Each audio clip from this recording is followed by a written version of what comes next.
நான் நம்ப மாட்டேன். நான் அவ்வளவு ஃபூலா? நான் தான் அந்த பணத்தை பாக்கலன்னு சொன்னேனே. 5000 10,000 பரவாயில்லை, இது லட்சம் ரூபாயாக்கும். அது எங்க போச்சு? உனக்கு தெரியாம அந்த ரூபாய் இந்த வீட்டில் எங்க போச்சு? எனக்கு தெரியாது. அப்படின்னா எனக்கு தெரியும். அப்படின்னா ஏன் என்கிட்ட கேக்குறீங்க? நீ அவனுக்கு கொடுத்திருக்கு. எவனுக்கு? என்ன விளையாடுறியா? எனக்கு ஒண்ணுமே தெரியாது நீ நினைச்சிட்டு இருக்கா? நீ எங்க எல்லாம் போறேன்னு எனக்கு தெரியும். நீ யார் கூட எல்லாம் போறேன்னு எனக்கு தெரியும். ஒரு பொண்டாட்டி செய்யக்கூடிய காரியமாச்சு செஞ்சுட்டு இருக்க. ஒரு கணவன் செய்யக்கூடிய காரியமா நீங்க செய்யறீங்க? ஆமா, நீங்க எனக்கு யாரு? அது இன்னும் உனக்கு தெரியாதா? அதுதான் இன்னை வரைக்கும் எனக்கு புரியாத சமாச்சாரம். மதுரையிலயும் கோயம்புத்தூர்லயும் உங்களுக்கு வெப்பாட்டீங்க இல்ல? நீங்க எதுக்காக அடிக்கடி பாம்பே போறீங்க? அந்த சிவனை குத்தம் சொல்றீங்களே, நேத்து ராத்திரி அந்த சிவன் வீட்டுல தானே நீங்க தூங்குனீங்க. அந்த சோஃபி என்ன உங்களுக்கு பொண்டாட்டியா? கணவன் செய்யக்கூடியதெல்லாம் பொண்டாட்டி செய்யக்கூடாது. நீங்க சொன்னதுடைய அர்த்தம் எனக்கு புரியல. நீ ஒரு பொம்பளை, அதுதான் நான் சொன்னதுக்கு அர்த்தம். அப்போ ஆம்பளைங்க என்ன வேணாலும் செய்யலாம் இல்லையா? உங்ககிட்ட பேசி ஜெயிக்கிறதுக்கு இல்ல நான் பேசுறது. அவனை பிடிச்ச போலீஸ்ல கொடுப்பேன். யாரு? அவனே, சிவனே. உன்னையும் உன் கள்ள காதலையும் என்ன செய்யணும் எனக்கு தெரியும். போலீஸ கூப்பிடுங்க. இந்த ரூமுக்குள்ள சில புஸ்தகங்கள் இருக்கு, யாருக்குமே தெரியாத சில புஸ்தகங்கள், இன்கம் டாக்ஸ் காரங்களுக்கு தெரியாம கள்ளக்கணக்கு எழுதி வச்சிருக்கிற புஸ்தகங்கள். இதெல்லாம் போலீஸுக்கு தெரிஞ்சா ஜெயிலுக்குள்ள போறது நீங்களா நானான்னு பாக்கலாம். போலீஸ கூப்பிடுங்க. இந்த கணக்கெல்லாம் நீங்க போலீஸ் கிட்ட சொல்ல முடியுமா? நான் சொல்றேன். மட்ராஸ்ல பெரிய வைர வியாபாரி ராமலிங்க செட்டியாருடைய பொண்டாட்டி கதையும் அவங்களுக்கு தெரிய வேண்டாமா? தெரிஞ்சா வெக்கக்கேடு உங்களுக்கா எனக்கா? ஏன் போனை கீழே வச்சுட்டீங்க? தைரியம் இருந்தா போலீஸ கூப்பிடுங்க.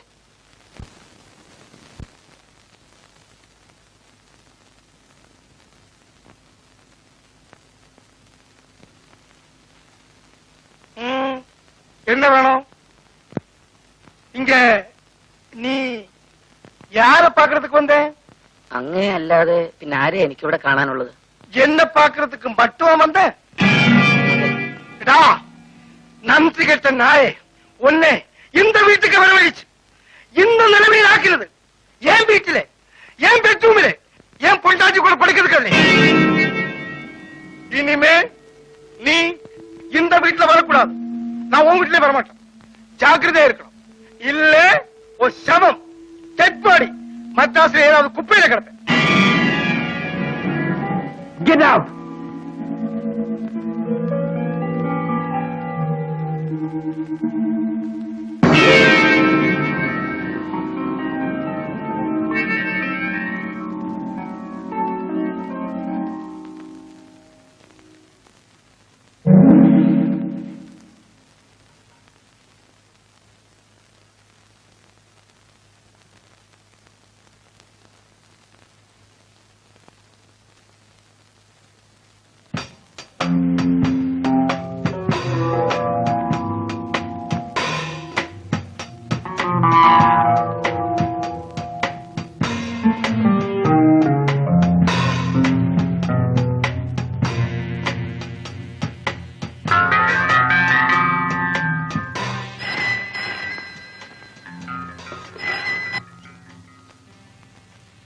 ஹலோ,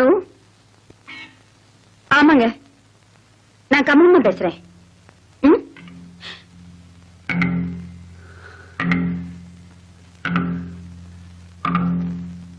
ஆகட்டும், சரி, ஆகட்டும், அப்படியே செய்றேன். சரி.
കമലു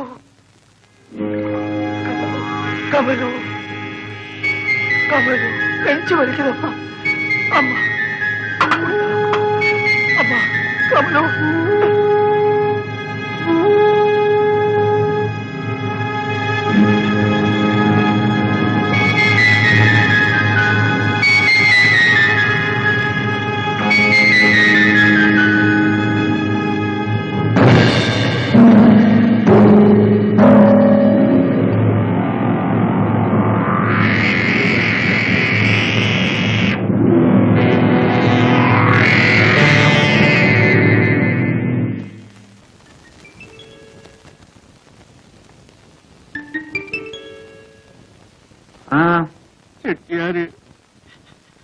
ചെട്ടിയാര് മരിച്ചു. ഓഹോ, ഒരസുഖം ഉണ്ടായിരുന്നില്ല. ഉറങ്ങാൻ വേണ്ടി കിടന്നതാ. അപ്പോ അമ്മ കൊണ്ടുവന്ന് ഒരു ഗ്ലാസ് പാല് കൊടുത്തു. ഉടനെ ക്ഷീണം വർദ്ധിക്കുന്നു എന്ന് പറഞ്ഞു. ഡോക്ടർക്ക് ആള് പോയി. ഡോക്ടർ വരുന്നതിന് മുമ്പ് ചെട്ടിയാര് മരിച്ചു. അപ്പയ്യ എന്തിനാ വിഷമിക്കുന്നത്? എല്ലാരും മരിക്കും. ചെട്ടിയാർ ഒരു വിഡിത്തം കാണിച്ചിട്ടാ മരിച്ചത്. നിങ്ങളെപ്പോലെ കരയാൻ കുറെ ആളുകളെ ഉണ്ടാക്കി വെച്ചു. ഞാൻ മരിച്ചാൽ ആരും കരയില്ല. കാര്യം എന്താണെന്നറിയോ? എനിക്ക് ബന്ധുക്കളില്ല.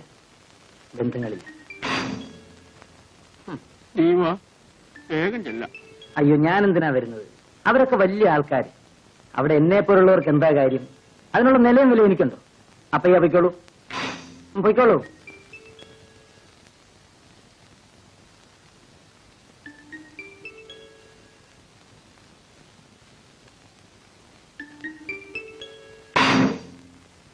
കഷ്ടമായി പോയി ശിവേട്ട. മദ്രാസിൽ നമുക്കുണ്ടായിരുന്ന ഏക ആശ്രയമായിരുന്നു അദ്ദേഹം. ആരെങ്കിലും ആശ്രയിച്ചാണോ നമ്മൾ ജീവിക്കുന്നത്? നമുക്ക് ജീവിക്കണം. അയാൾ അല്ലെങ്കിൽ മറ്റൊരാൾ. ശിവേട്ടൻ തീരെ മനുഷ്യത്വമില്ലാതെയാണ് സംസാരിക്കുന്നത്. ജീവിക്കണമെങ്കിൽ അതില്ലാതിരിക്കുക നല്ലത്.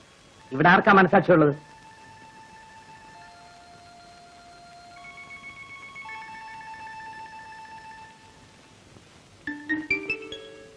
ശിവേട്ടൻ അവിടം വരെ ഒന്ന് പോകുന്നില്ലേ? പോകണം. പോകും.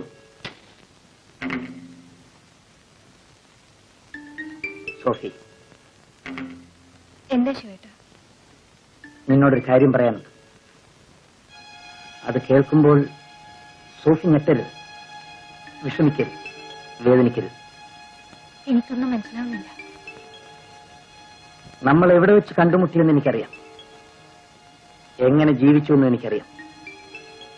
ഇവിടം വരെ എത്തി. രുക്മിണിയിൽ നിന്നാണ് എന്റെ വളർച്ച ആരംഭിച്ചത്. അതിനാക്കം കൂട്ടിയത് നീയാണ്.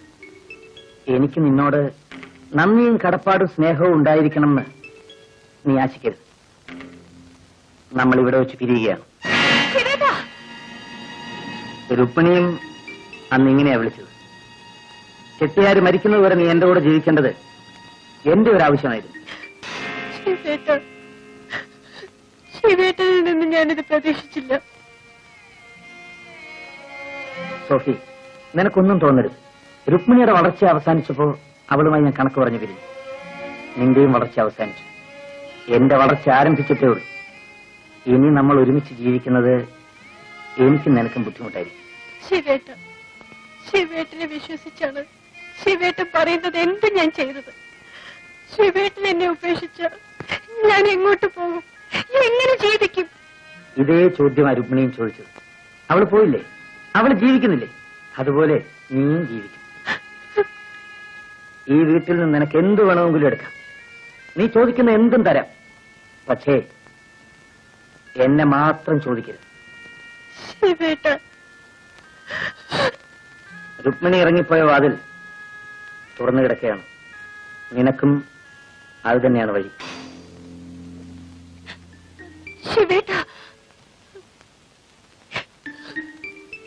യാത്ര പറയാൻ ഇനി എന്നെ കാണണമെന്നില്ല.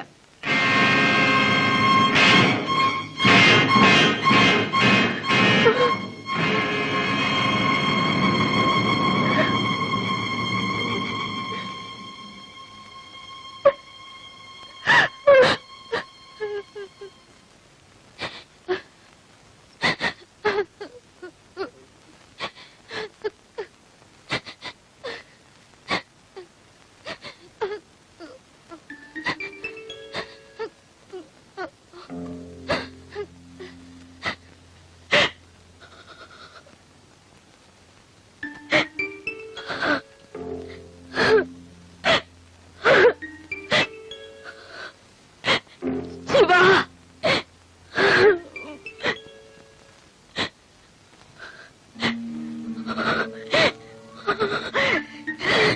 കരയാതിരിക്കൂ.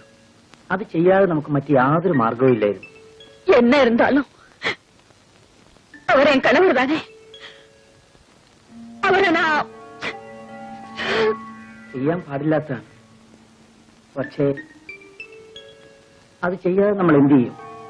எனக்கு இனிமே யாரு இருக்காங்க சிவா? இனிமே எனக்கு எல்லாமே நீதானே. ഞാനുണ്ട്. എന്റെ കമലത്തിന് ഞാനുണ്ട്. തീർച്ചയായും നിനക്ക് എന്നെ വിശ്വസിക്കാം.